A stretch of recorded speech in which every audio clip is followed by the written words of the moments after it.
Some of the more astute viewers out there, yeah, I'm talking about you over there, yeah, maybe you over there, you guys have already figured it out. I am not Higgsy, and no, this is not a COD video, which logically leads to the next question. So what are you doing on Higgsy's channel?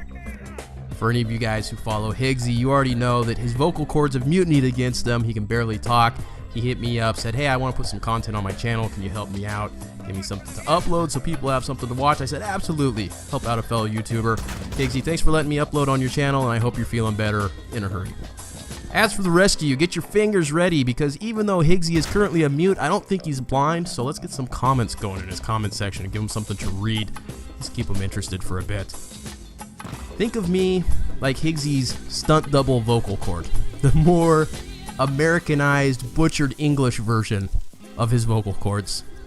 But lately I've been buying a lot of games on PC from the last, I'd say maybe 2 to 3 years back, sometime in that range, 2 to 4 years. Games that I missed, games that I wanted to play and I didn't have a chance to play for whatever reason. I've been picking them up cheap and I've been playing them, I've been having fun.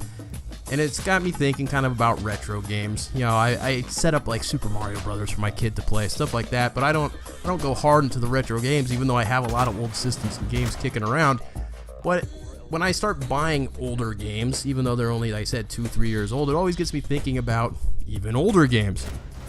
And can games get better with time? And I would say originally no. You know, when we had them on a cartridge, they were printed, they were done. There was no supporting them beyond that. You know, there wasn't broadband internet. They weren't going to patch it. They weren't going to update it. There wasn't going to be DLC for it. What you had is what you got. And there were certainly some timeless games. Games that I would say have aged gracefully. The Legend of Zelda, Super Metroid, Final Fantasy VII. The list is long, right? And everybody has different opinions. But there's certain games that you could probably go back and play now and still have a lot of fun with, because they were amazing at the time. When you start looking at newer games, I'd say something like The Last of Us could potentially be one of those games that will age very well. But oftentimes nostalgia is actually, it's better left as nostalgia and the memories of the game. Because if you go back and play some of those old games, I picked up Toe Jam and Earl on, I think it was the Wii Virtual thing, for my kid to play. And the game plays so bad now, and it makes you realize how far games have come in terms of the controls and the user interface and obviously the visuals. But with those old games, we were limited to, like I said, what came on the cartridge is what we were going to have for the life of the game. And some of them have aged gracefully and some of them haven't. But as we've moved forward and we have broadband internet and we have, like I said, the ability for developers to patch their games and update their games and the modding community to go crazy on PC games, are we at a point where we should expect games to actually get better with age?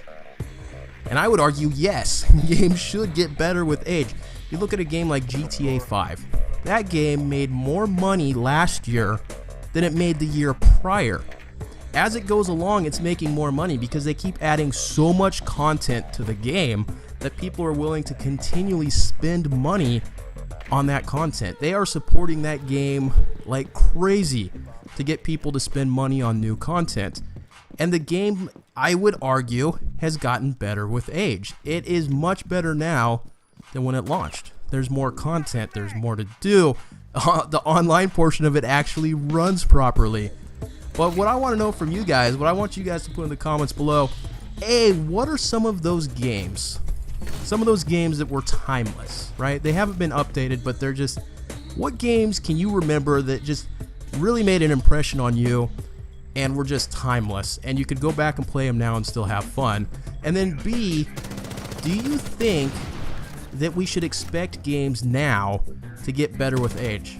So often, developers just churn out the next annualized version of it, and the support for, let's talk about COD for instance, right? Every year a new COD game comes out, the support for the previous year's game drops off. You're not going to get any new DLC, you're not going to get any new content, that's it.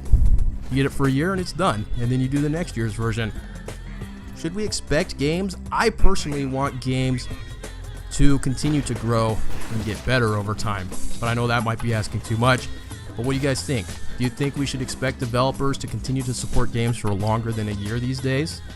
Or are you guys okay with them saying, hey, after a year, you get a new version and we'll support that version for a year, and then you gotta buy another one? Let me know in the comments below. Give Higgsy something to read. What games did you guys love that you think set the bar in a certain genre? And B, do you think games should get better with age?